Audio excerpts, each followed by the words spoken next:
Perkenalkan, saya Revani Bagastia, saya dari Prodi DKV dari kelas AM. Di sini saya akan menjelaskan pengertian paragraf.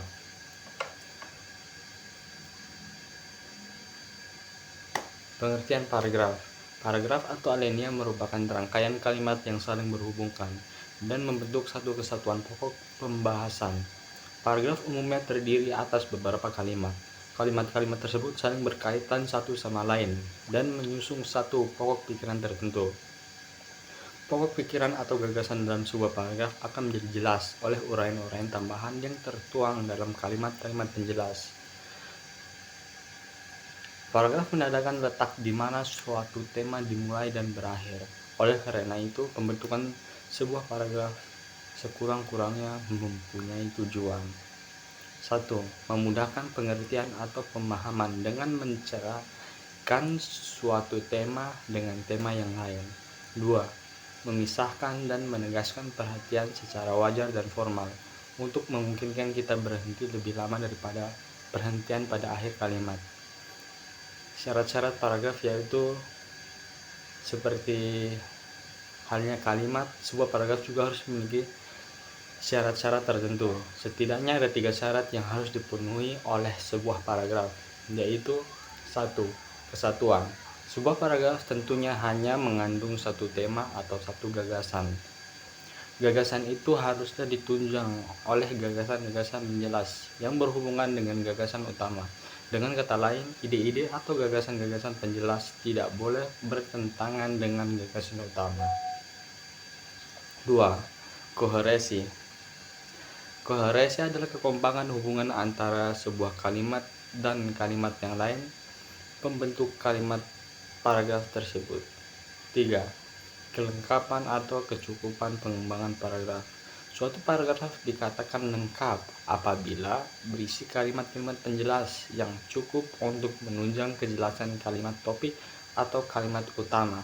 Sebaliknya, paragraf dikatakan tidak lengkap apabila tidak dikembangkan atau hanya diperluas dengan pengulangan-pengulangan. Jenis-jenis paragraf. Berdasarkan jenisnya, paragraf dapat dibedakan menjadi 1. Jenis paragraf berdasarkan sifat dan tujuan. Paragraf pembuka. Tiap jenis karangan akan mempunyai paragraf yang membuka atau mengantar karangan itu atau mengantar pokok pikiran dalam bagian karangan itu. Oleh sebab itu, sifat dari paragraf semacam ini harus menarik minat dan perhatian pembaca, serta sanggup menyiapkan pikiran pembaca kepada apa yang sedang diuraikan. Paragraf penghubung. Paragraf penghubung adalah semua paragraf yang terdapat di antara paragraf pembuka dan paragraf penutup. Inti persoalan yang akan dikemukakan penulis terhadap dalam paragraf-paragraf ini. Paragraf penutup. Paragraf penutup adalah paragraf yang dimaksudkan untuk mengakhiri karangan atau bagian karangan. Dengan kata lain, paragraf ini mengandung kesimpulan pendapat dari apa yang telah diuraikan dalam paragraf-paragraf penghubung. 2. Jenis paragraf berdasarkan letak kalimat utama. Paragraf deduktif. Paragraf dimulai dengan mengemukakan persoalan pokok atau kalimat utama, kemudian diikuti dengan kalimat-kalimat penjelas yang berfungsi menjelaskan kalimat utama. Paragraf ini biasanya dikembangkan dengan metode berpikir deduktif, dari yang umum ke yang khusus. Paragraf semacam ini bisa disebut dengan paragraf deduktif, yaitu kalimat utama terletak di awal paragraf. Paragraf induktif. Paragraf ini dimulai dengan mengemukakan penjelasan atau perincian-perincian, kemudian ditutup dengan kalimat utama. Paragraf ini dikembangkan dengan metode berpikir induktif, dari hal-hal khusus ke hal yang umum. Paragraf gabungan atau campuran. Pada paragraf ini, kalimat topik ditempatkan pada awal dan akhir paragraf. Dalam hal ini, kalimat terakhir berisi pengulangan dan penegasan kalimat pertama. Pengulangan ini dimaksudkan untuk lebih mempertegas ide pokok. Jadi, pada dasarnya paragraf campuran ini tidak memiliki satu pikiran utama, bukan dua. Paragraf tanpa kalimat utama atau kalimat utama pada seluruh paragraf. Paragraf ini tidak mempunyai kalimat utama, berarti pikiran utama tersebar di seluruh kalimat yang membangun paragraf tersebut. Bentuk ini bisa digunakan dalam karangan berbentuk narasi atau deskripsi. Paragraf in naratif.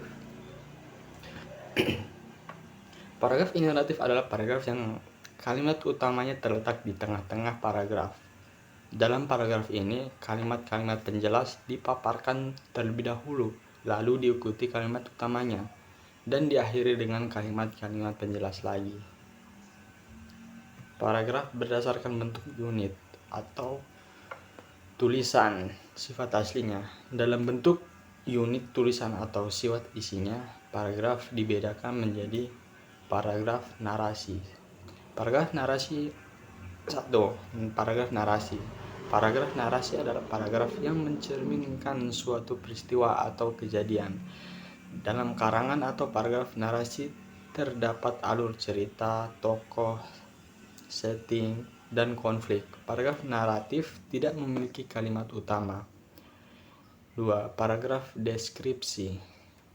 Deskripsi adalah salah satu jenis karangan yang melukiskan suatu objek sesuai dengan keadaan yang sebenarnya, sehingga pembaca dapat melihat, mendengar, merasakan, mencium secara imajinatif yang dilihat, didengar, dirasakan, dan dicium oleh penulis dengan objek yang dimaksud. 3. Paragraf argumentasi. Paragraf argumentasi adalah paragraf atau karangan yang membuktikan kebenaran tentang sesuatu. Pada akhir paragraf atau karangan, perlu disajikan kesimpulan-kesimpulan ini yang membedakan argumentasi dari eksposisi. Paragraf persuasi. Paragraf persuasi adalah paragraf yang bertujuan mempengaruhi pembaca untuk berbuat sesuatu. 5. Paragraf eksposisi. Paragraf eksposisi adalah paragraf yang berisi uraian atau penjelas tentang suatu topik dengan tujuan memberi informasi atau mengetahui tambahan bagi pembaca. Adapun cara mengembangkan paragraf, berikut caranya. Pola pengembangan paragraf. Pengembangan paragraf adalah perincian dan pengurutan pikiran yang terpadu yang diwujudkan melalui penataan kalimat-kalimat. Penggunaan kalimat topik yang tepat akan memudahkan pembaca membuat ringkasan dari sebuah karya tulis.